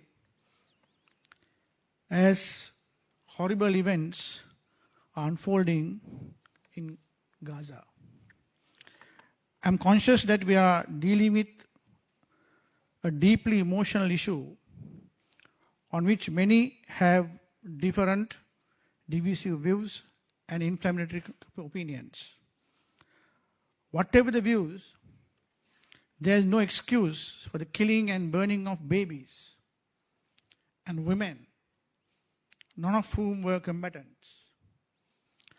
I try to understand how any human being could engage in such acts, particularly the Israelis, who suffered the cruel gassing of their own people. I'm a Buddhist, one who has no reason to deny the truth in whatever form or whoever tells it. Therefore, I will not ask your pardon if I offend you. My views are well meant. A new form of terrorism has emerged. History has become terrorism, abusing the inconvenient truth. Myth had become reality. Any alternative view has become anti-Semitism. The beginning of current horrors go way back to Abraham, a Jew who had lived 4,000 years ago in and around Jerusalem. It is not possible to understand the complexities of what led to the horrible events of October, founding the ideology of Judaism. Well, according to the main condition of Judaism, Abraham's God as the sole God. Since 1948, a new name has been given to Jews. They're called Israelis, a name unknown from Abraham's time. While Abraham was the first Jew, Netanyahu may be considered the first Israel. Jews were to be treated as chosen people, nominated by God as the implementer of the covenant. Now, does that give the right to be on the pretext of chosen people to bomb hospitals? Does that give the right as God chosen people to bomb schools? Does that give the right for them to bomb refugee camps? Does that give the right for them to kill babies? Does that give the right for them to remove sidewalks, passenger payments, block roads, stop food, stop water?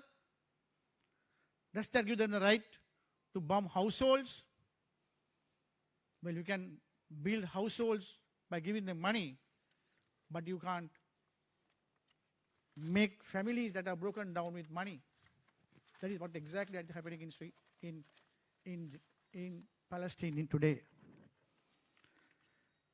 The play Merchant of Venice was a superb rendition of the condition of the Jews in Roman exile.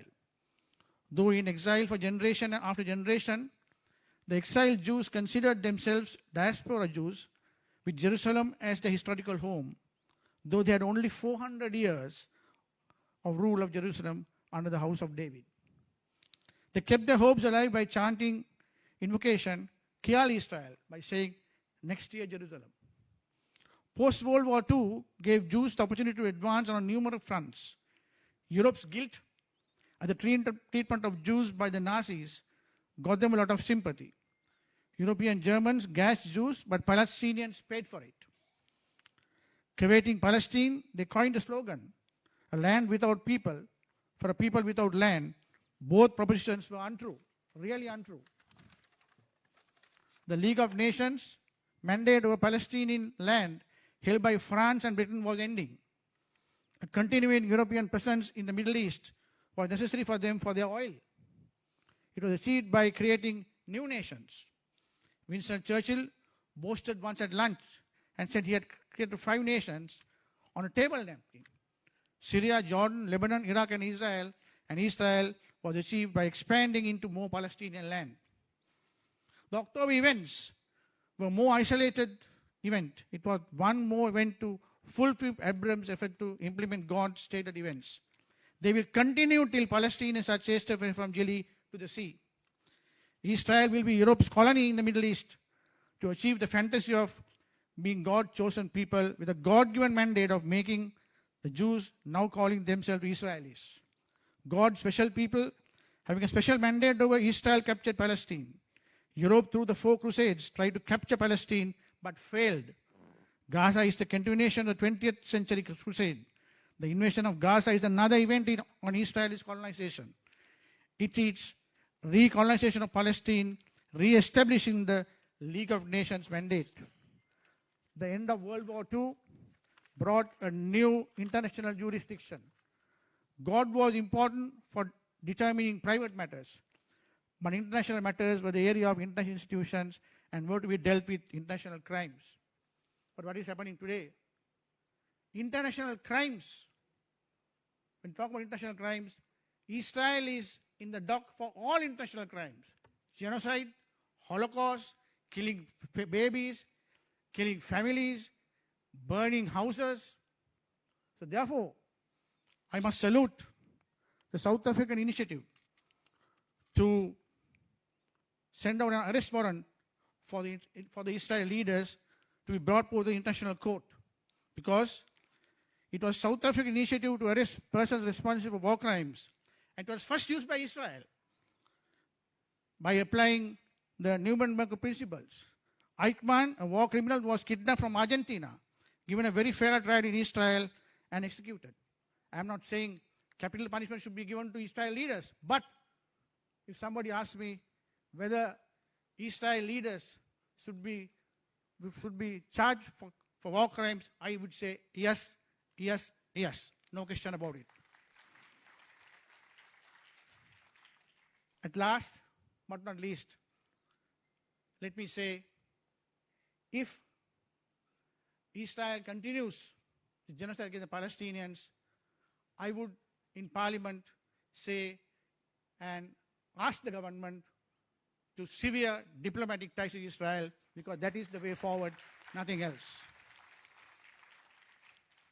I will be failing my duty if I don't speak a few words in Sinhalese as well, as requested by Comrade Bimal Ratnayaka. Ada අප දවසේ ඉන්නේ එක්තරා ආගමකට හෝ එක්තරා කුලයකට හෝ එක්තරා ජාතියකට තියෙන ප්‍රශ්න කතා කරන්න නෙවෙයි. අපි දැවිලා ඉන්නේ මානවයන් පිළ ප්‍රශ්න කතා කරන්න. මානුෂික ප්‍රශ්න පිළ කතා කරන්න. මේක පලස්තීනියන් අදහන්නේ ඉස්ලාම් ධර්මය නිසා තියෙන ප්‍රශ්නයක් නෙවෙයි. මේක මානවයන් හැටියට මිනිස්සු හැටියට මනුෂ්‍යත්වයේ ප්‍රශ්නයක්. මනුෂ්‍යත්වයේ ප්‍රශ්න නිසා අපි බලන්නට ඕනේ මනුෂ්‍යත්වයේ ඇස් වලින්. අපට මානව හිමිකම් දේශනා කරන, අපට මානව හිමිකම් කියලා දෙන, අපට මානව හිමිකම් පිළිබඳව විවිධ චර්යා ධර්ම පද්ධති අනුගමනය කරන්න කියලා කියන අද බටහිර රටවල් අද කරන්නේ ඒකේ අනිත් පැත්ත. ඒ නිසා අපි ශ්‍රී ලාංකිකයෝ හැටියට මම හිතන්නේ අපි යුතුයකමක් තිබෙනවා මේ වෙලාවේ පලස්තීන ජාතිකයන්ට තමන්ගේ ජීවිකාව කරගන්න බෑ. පලස්තීනි ජාතිකයන් ජීවත් වෙන්න බෑ. එවැනි අවස්ථාවක අපි ඊශ්‍රායලයේ රටවට අපේ ශ්‍රී ලාංකීයන් අරින්න ඕනේ නැහැ. ඒ වැඩේ කරලා දෙන්න මොකද පලස්තීනයන්ට අවස්ථාව නැහැ. ඒ නිසා අපි වහාම ඊශ්‍රායල් රටට අපේ සේවකයන් නවත්තන්නට ඕනේ. මේ පිළිබඳ හොඳ යෝජනාවක් රවුෆ් හකීම් මැතිතුමා එදා පාර්ලිමේන්තුවේ කරා. මම එතුමාට එකඟ වෙනවා. ඒ නිසා ඉම්තියාස් බකීර් මාකර් මැතිතුමා රවුෆ් හකීම් මැතිතුමාලා වගේ අපේ උදවිය හෙට සිට මේ පළඳනාව පාර්ලිමේන්තුවේ අඳිනවා විතරක් නෙවෙයි. අපි බිමල් රත්නායක මැතිතුමා ඇතුළු මේ කණ්ඩායම ඉල්ලා හිටිනවා අපි මේ රට පුරාම ගිහිල්ලා මේ මානුෂික ප්‍රශ්නේ වෙනුවෙන් පලස්තීන ජනතාවත් එක්ක අපි ඉන්නවා කියන පණිවිඩය දෙමු. At last but not least, let me say victory to the Palestinian struggle, victory to the Palestinian people. Will fight till the end. It is the right of the Palestinians. Thank you.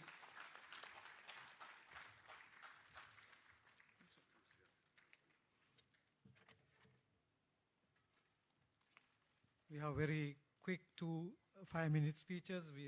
With that, we will wind up for sure. Now, next, I'd like to invite Honorable Veerasinghe, Member of Parliament, to say a few words. ගරුණීය ස්වාමීන් වහන්සේ, ආගමික නායකයන්,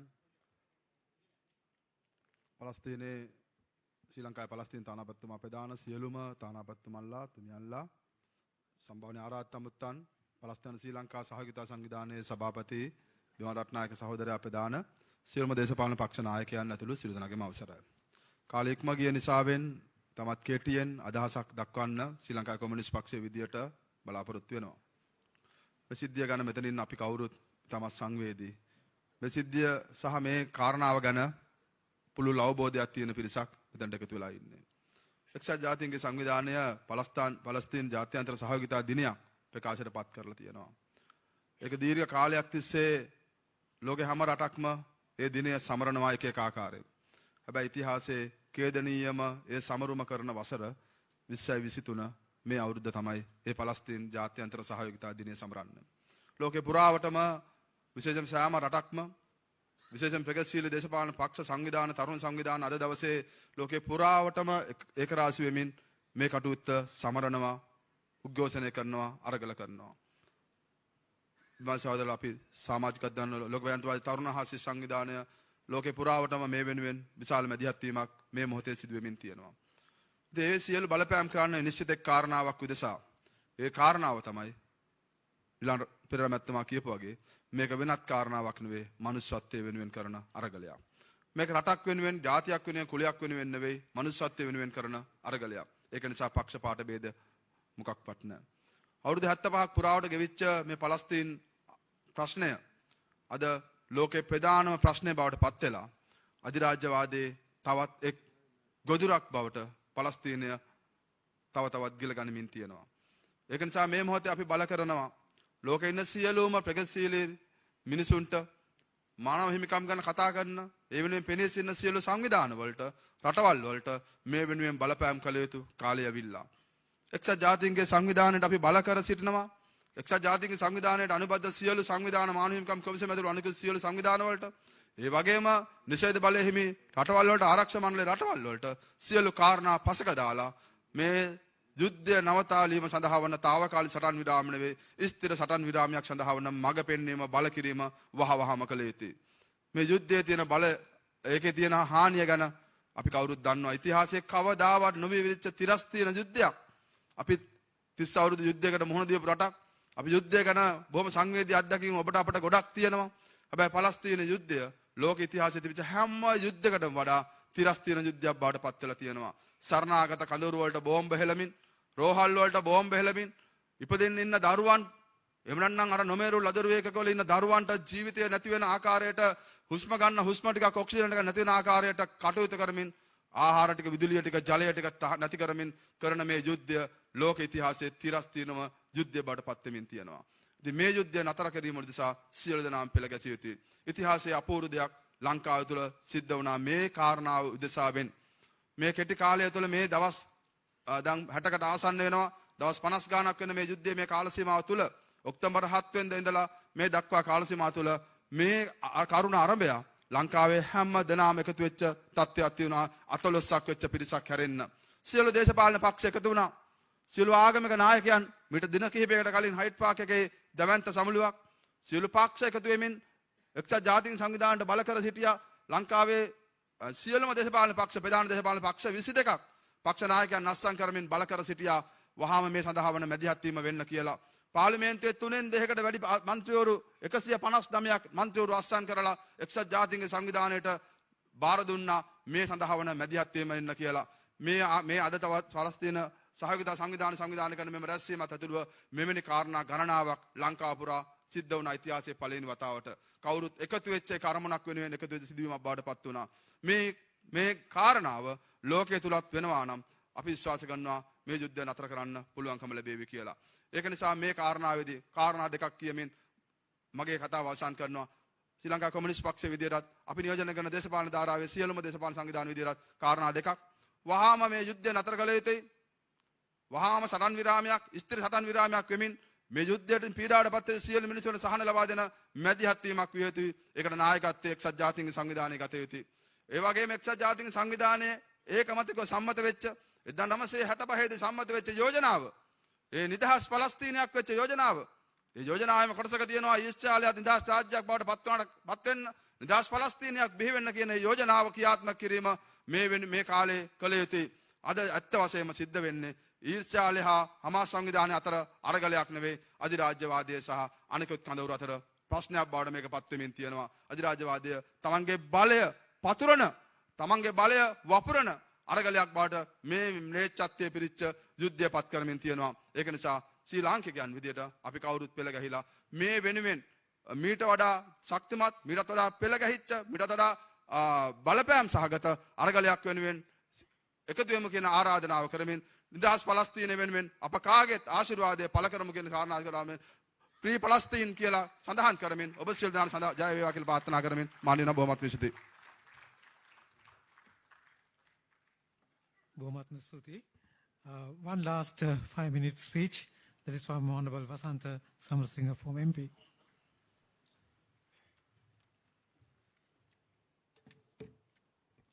ගෞරවනීය ස්වාමීන් වහන්සේ ප්‍රමුඛ ආගමික නායක වරුන්ගෙන් අවසරයි. Your Excellencies, Honorable Committee members, distinguished leaders, participants. අද අපි සියලු දෙනා එකතු වුණ කාරණය පිළිබඳව බොහෝ කරුණු සාකච්ඡා වුණා. අද සමරන්නේ නිදහස් පලස්තීනයක සහයෝගිතා දිනය. ඒ වෙනුවෙන් ජාතික ජනබලවේගය ලෙස අපිට ආරාධනා කිරීම පිළිබඳව මුලින්ම ස්තුතිවන්ත වෙනවා කමිටුවටත්, ඒ වගේම සංවිධායක කමිටුවට. බොහෝ කරුණු අතර සාකච්ඡා වෙච්ච ඒ කරුණු වල කියවුනේ මේ අපි පලස්තීන ජනතාවට අපේ සහෝදරත්වය, අපේ සහයෝගය පළ කරනවා.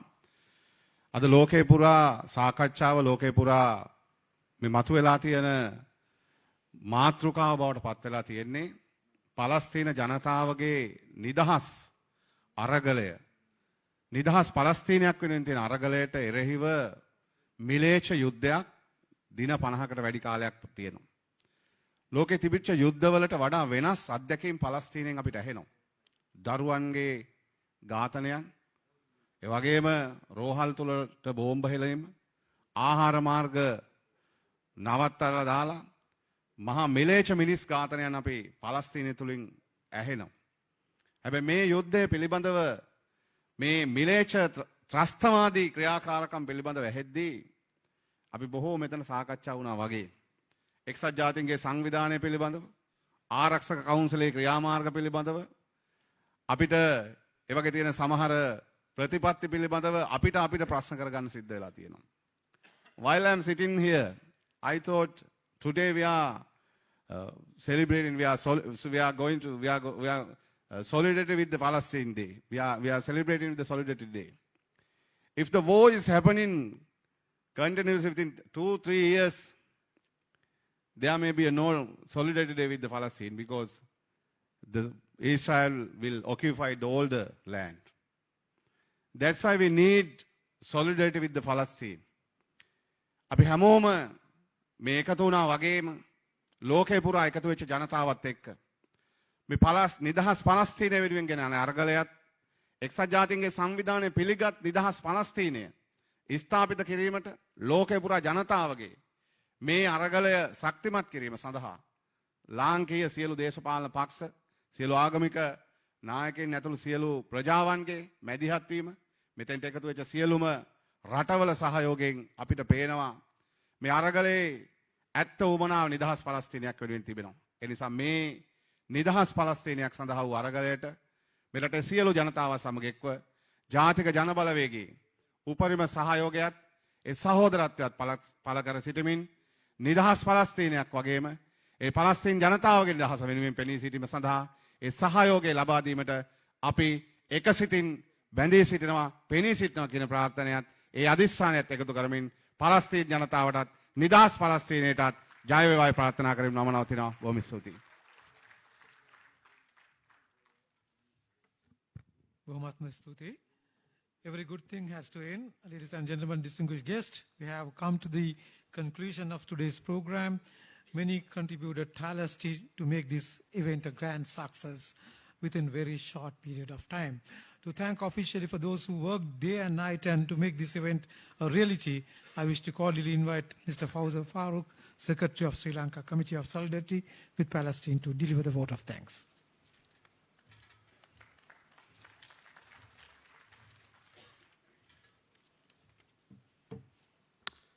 Respected religious leaders, Your Excellencies, leaders of the political parties, friends of Palestine.